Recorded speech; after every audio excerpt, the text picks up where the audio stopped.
Bienvenidos al curso virtual de álgebra. El día de hoy vamos a desarrollar la clase de los números complejos, un tema importante sobre todo para el capítulo de las ecuaciones polinomiales.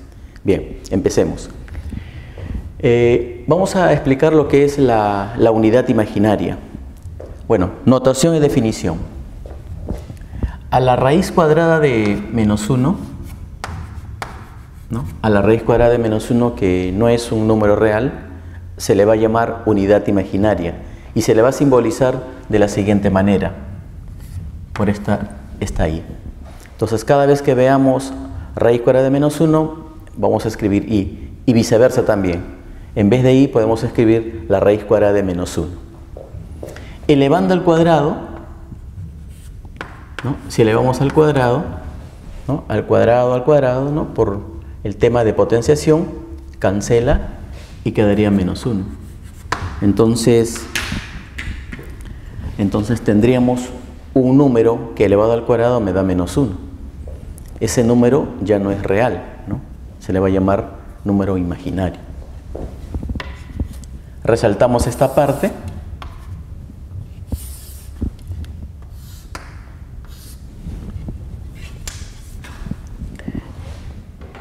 Y con esta definición vamos a ver las potencias de la unidad imaginaria. Es decir, vamos a hallar i elevado a la 1, i elevado al cuadrado, i elevado al cubo, i elevado a la cuarta. Bien. I elevado a la 1 se va a definir como i. I elevado al cuadrado es menos 1. I elevado al cubo sería i a la 1 por i cuadrado, o sea, la multiplicación de ellos dos, menos i. I a la cuarta sería i cuadrado por i cuadrado, es decir, menos 1 por menos 1, 1. Entonces, hemos hallado las 4 primeras potencias de la unidad imaginaria. Hallemos las 4 siguientes potencias. I a la quinta lo puedo escribir como i a la cuarta por i, ¿no? 4 más 1 es 5. Pero i a la cuarta es 1, o sea, simplemente quedaría i. I a la sexta sería i a la cuarta por i cuadrado.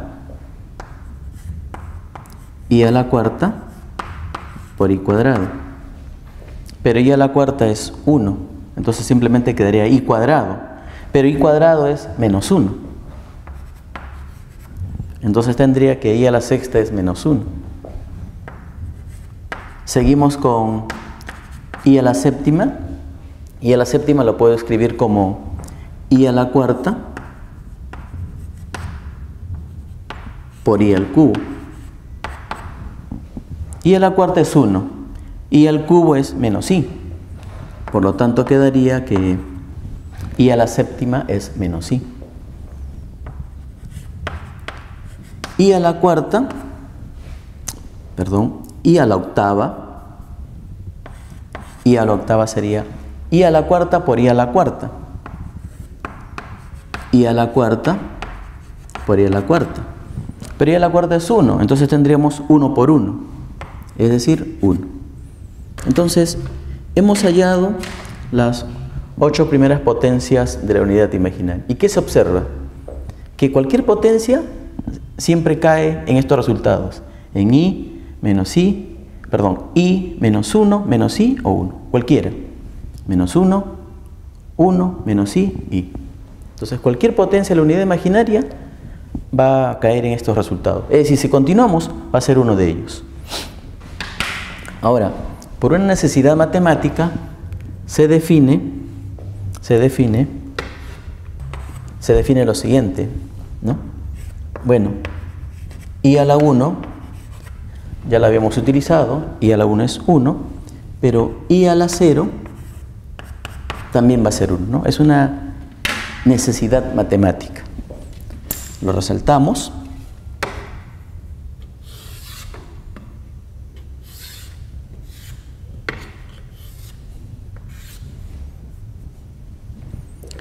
Y de esta forma hemos hallado pues las 8 primeras potencias de la unidad imaginaria y con la necesidad matemática de que i a la 0 hay que definirlo como 1. Ahora vamos a ver propiedades, unas 2 propiedades y una consecuencia, ¿no? De este análisis, ¿no?, de ir multiplicando varias veces, se logra lo siguiente, que la unidad imaginaria elevado a 4k, es decir, la unidad imaginaria elevado a un múltiplo de 4, siempre va a ser 1. ¿No? Y ya lo hemos ido observando, ¿no? Mira. Y a la cuarta 1, y a la octava 1. Entonces, y a la doceava 1, y a la 16 1, y a la 20 1. Esto es cierto para todo k que pertenece a los enteros. Por ejemplo,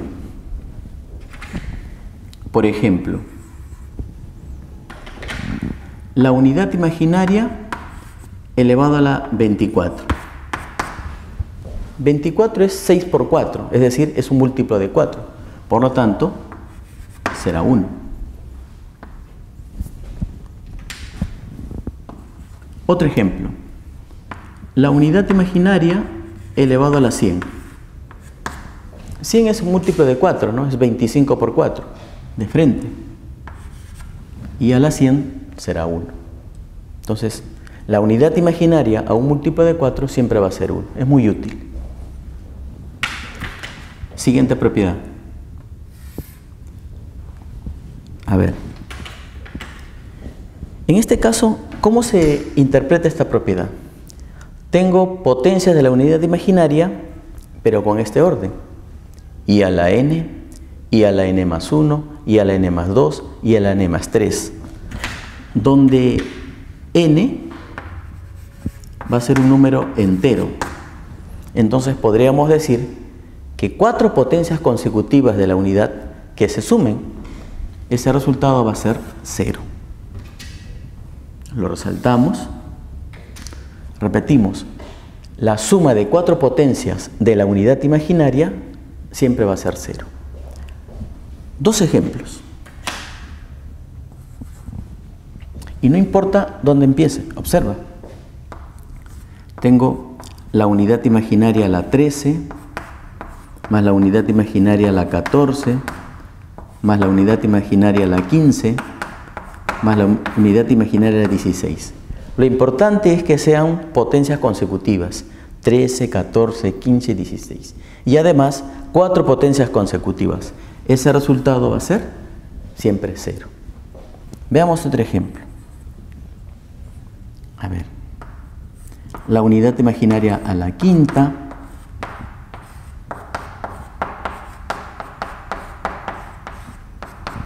más la unidad imaginaria a la sexta, más la unidad imaginaria a la séptima, más la unidad imaginaria a la octava. 4 potencias consecutivas, 5, 6, 7, 8. Ese resultado va a ser 0. Bien, entonces, no importa dónde se empiece, lo importante es que se tenga 4 potencias consecutivas de la unidad, la suma va a ser 0. Ahora, hay algunos ejercicios donde tenemos que utilizar esta propiedad varias veces, pero eso lo podemos resumir como la siguiente consecuencia. Observen, tengo la unidad a la 1, al cuadrado, al cubo, a la cuarta. Recuerde que 3 puntos suspensivos quiere decir que continúa esta idea. ¿Hasta dónde? Observa, y a la 1, y al cuadrado, y al cubo, hasta ahí a la 4k. Es decir, hasta un múltiplo de 4. Esa suma también va a ser 0.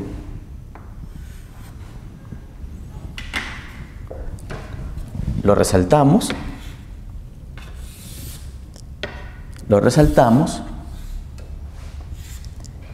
Y vamos a plantear el siguiente ejemplo. I a la 1 más i al cuadrado más i al cubo más i a la cuarta más i a la quinta. Así sucesivamente hasta y a la 20, por ejemplo. Esa suma va a ser 0. ¿Por qué? Del 1 al 20 tenemos 5 grupos de 4, ¿no? Los primeros 4 serían y a la 1, y cuadrado, y al cubo, y a la cuarta. Y por esta propiedad, esta suma sería 0. Esta suma sería 0. Luego sumaríamos y a la quinta, y a la sexta, y a la séptima, y a la octava. 4 potencias consecutivas, también 0. Luego y a la novena, y a la décima, y a la onceava, y a la doceava. 4 potencias consecutivas suman 0. Pero no vamos a estar realizando ese proceso varias veces. Simplemente se intuye. Del 1 al 20 hay 5 grupos de 4. Y cada grupo de 4 va a sumar 0. Por lo tanto, cada vez que veamos algo parecido, de frente, estudiantes, la suma vale 0. Definida la unidad imaginaria y alguna de sus potencias con algunas de sus propiedades, vamos a definir ahora una de las formas de un número complejo. En realidad hay varias, pero nosotros vamos a ver solamente la forma binómica de un número complejo. Forma binómica de un número complejo. Definición. A ver, todo número complejo se va a denotar por z básicamente, o por w, tal vez por z1, w1. Vamos a empezar con z. Entonces, vamos a definir un número complejo a un número de esta manera. Z va a ser igual a un a más bi. Z va a ser igual a un a más bi. Donde, esto es importante, donde A y B van a ser números reales, y es evidente, pero lo resaltamos, es evidente que I no representa a la raíz cuadrada de menos 1. Bien, ¿no? Vamos a resaltar esto.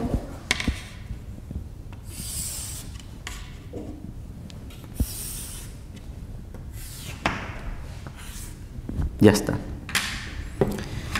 Ahora, esta letra A tiene un nombre particular. Esta letra B también tiene un nombre particular. Bueno, a A se le llama la parte real del número complejo Z. Y B es la parte imaginaria del número complejo Z. O simplemente lo resumimos como de esta manera, ¿no? Una simbología. Se lee parte real de Z, se lee parte imaginaria de Z. Por ejemplo, si Z es igual a un 3 más 4i, ¿no? Si z es igual a un 3 más 4i, la parte real de z, por definición, sería el número 3. Y la parte imaginaria de z, por definición, sería el número 4. Tengan cuidado aquí. Tengan cuidado. La parte imaginaria, como regla práctica, es el número que acompaña a la unidad imaginaria. No se olviden. La parte imaginaria es el número que acompaña a la unidad imaginaria.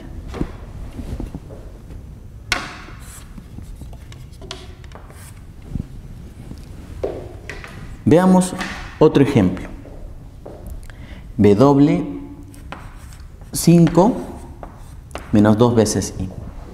En este caso, por definición,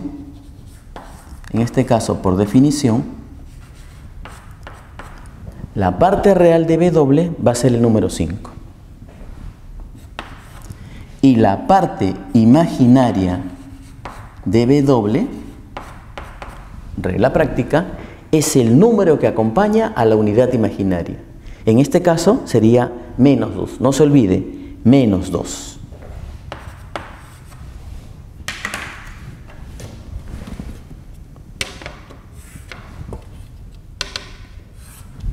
Ya está. Ahora, si agrupamos a todos los números, ¿no? Si construimos todos los números que tienen esa forma, donde A y B son reales, vamos a formar el conjunto de los números complejos, cuya simbología es de esta manera. Es una C una rayita, ¿no? O algunas veces aparece una C mayúscula nada más. Y van a ser todos los números que tienen esta forma, o sea, todos los A más B, I, es decir, todos los números complejos. Donde A y B van a ser números reales y obviamente, I representa a la raíz cuadrada del número menos 1. A lo largo de la clase vamos a ver también la importancia de definir el conjunto de los números complejos. En las clases anteriores hemos estudiado la factorización sobre Z. En un examen de San Marcos vino una vez un problema donde había que factorizar, pero en los complejos. Bueno, eso lo vamos a ver poco a poco. Ahora, algo bastante importante para la resolución de ejercicios es definir y tener bien claro en qué consiste la igualdad de dos números complejos, ¿no? Bueno, las cuestiones convencionales, sean Z y W, ¿no? Como A, B, M y N son números reales, I es la raíz cuadrada de menos 1, entonces Z y W serían números complejos en su forma binómica. ¿Cuándo Z va a ser igual a W? Z va a ser igual a W cuando la parte real de Z sea igual a la parte real de W. Y la parte imaginaria de Z, B, sea igual a la parte imaginaria de W. Entonces, para poder aplicar esta igualdad, hay que ordenar los números complejos en la forma usual de la forma binómica. Lo resaltamos.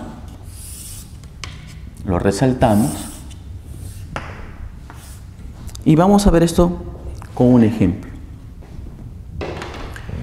Tenemos Z, un número complejo, X más 1 sería la parte real, 5 sería la parte imaginaria y Z sería un X más 1 más 5i.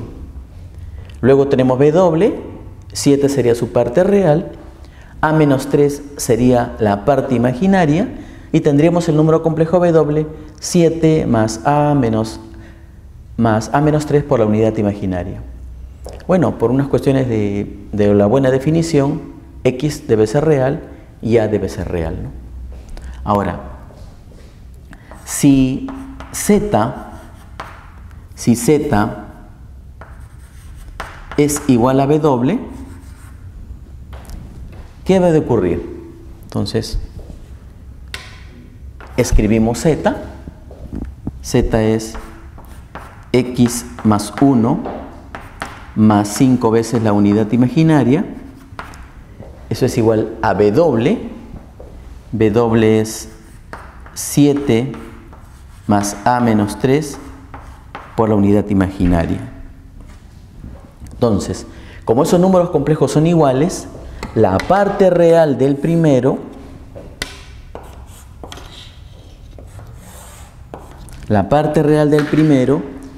tiene que ser igual a la parte real del segundo. Luego, la parte imaginaria del primero, 5, debe ser igual a la parte imaginaria del segundo, es decir, A menos 3. Entonces, vamos a tener lo siguiente. X más 1 debe ser 7 y 5 tiene que ser igual a menos 3. Entonces, estudiantes, tenemos que X debe ser 6, ¿no? Para que la suma salga 7, y A debe ser igual a 8 para que la resta salga 5. Entonces sería un ejemplo sencillo y aplicativo de la igualdad de los números complejos.